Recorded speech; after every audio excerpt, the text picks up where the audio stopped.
mempresentasikan mengenai prototipe kincir angin, ya kan? Betul. Untuk itu izinkan kami memahami dulu. Dari saya Muhammad Maulana. Saya Silang Ramadan. Saya Muda Syafri. Saya Salsabila. Saya Riana Haryani. Saya Alia Salsabila. Oke, di sini kami menjelaskan pertama pengertian dari pembangkit listrik tenaga bayu. Jadi pengertian dari pembangkit listrik tenaga bayu adalah jenis pembangkit listrik yang mengubah angin menjadi energi listrik. Transformasi energi dilakukan dengan memanfaatkan hembusan angin untuk memutar kincir angin yang terhubung dengan turbin angin. Dan pembangkit listrik tenaga angin menghasilkan listrik dan tenaga angin dengan menghubungkan beberapa turbin angin sekaligus. Pembangkit listrik tenaga bayu memerlukan kondisi angin tertentu agar menghasilkan listrik. PLTB atau pembangkit listrik tenaga bayu bisa dibangun di tempat-tempat yang memiliki angin cukup kuat dan konsisten, seperti daerah pegunungan, seperti di gambar ini, pantai dan padang rumput yang terbuka. Yang kedua adalah komponen PLTB ini. Yang pertama ada tempometer.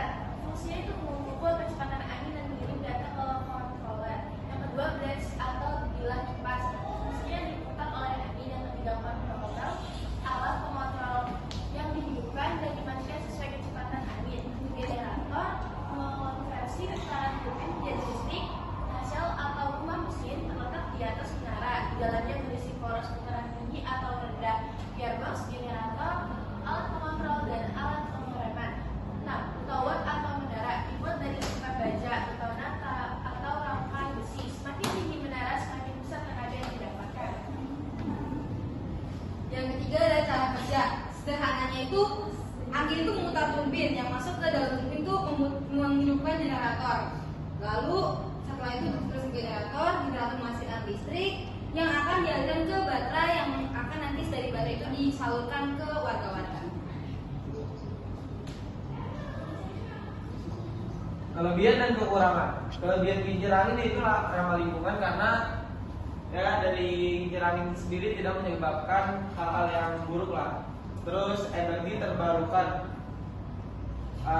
Kincir angin ini menggunakan energi terbarukan yaitu angin, dan biaya operasionalnya rendah karena tidak memerlukan banyak biaya, kecuali pembuatannya itu tergantung dari kincir angin yang kita buat. Nah, kekurangan kincir angin itu adalah keandalan itu ya seperti cara kerjanya lah.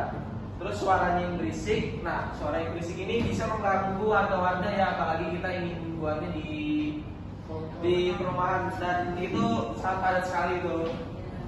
Yang ketiga, penggunaan lahan, karena yang dari yang kita datangin itu daerahnya sempit dan lahannya kurang, jadi kita menggunakannya di atap rumah ya. Semoga bisa. Nah itu bisa juga di atas, kalau kayak yang buat air gitu yang di atas rumah, koren. Nah, ada koren juga bisa ditaruh. Nah, jadi itu kelebihan dan kekurangannya. Permasalahannya dari kincir angin adalah yang pertama kecepatan angin, yang kedua kebisingan, yang ketiga dampak burung dan kerawat, yang keempat biaya tinggi, dan kelima perizinan. Jadi solusi dari masalah tersebut bisa dari penyimpanan energi dengan baterai. Kan dari coba next lagi nih. Next ya mas belum. Nah, kecepatan angin. Jadi next nih. Next ya.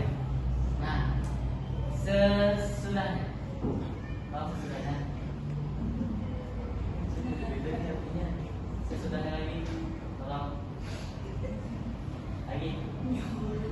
Ke depan. Astagfirullah. Next. Nah, jadi dengan angin yang cepat kita bisa dengan masalah angin yang cepat kita bisa dengan solusi menyimpan energinya ke dalam baterai gitu. Jadi walaupun angin yang kencang itu cuma tidak membazir, jadi energi yang dihasilkan dari angin yang kencang itu disimpan di baterai. Terus lanjut sebelumnya kebisingan. Nah, kebisingan ini disebabkan next. Tolong yang megang kali aja. Nah, kebisingan dari masalah pisang ini bisa disolusikan dari teknologi baru yang lebih senyap. Contohnya menggunakan baling-baling yang lebih bagus dengan beberapa ketentuan desain yang lebih bagus. Terus masalahnya satu lagi dampak burung dan kelawar. Nah, kadang-kadang kan kita taruh baling balik-balik kincir angin itu sudah pasti taruhnya di atas perumahan dan mendapatkan angin yang cukup besar. Terkadang masalahnya ada dari hewan-hewan yang suka nangkring. Kita bisa dengan solusi teknologi baru untuk menghalau burung. Contohnya mungkin bisa menggunakan baling-baling yang seperti ini, atau mungkin menggunakan bau aroma atau frekuensi yang tinggi supaya burung tetap lawan. Masalahnya itu biaya tinggi. Nah, solusi dari biaya tinggi ini kita bisa dari minta subsidi dari pemerintah dan pendanaan lembaga, atau mungkin bisa meminta dari warga sekitar yang ingin menyumbang sebagian hartanya untuk membangun PLTP ini. Lanjut masalahnya. Nah, perizinan ini mungkin kadang-kadang di beberapa daerah kayak sulit meminta perizinan pembangunan PLTP ini. Jadi kita bisa dengan solusi menyederhanakan regulasi dan edukasi. Regulasi maksudnya apa? Jadi kayak hukum yang pemerintah buat agar lebih dipermudahkan untuk dapat membuat PLTP ini.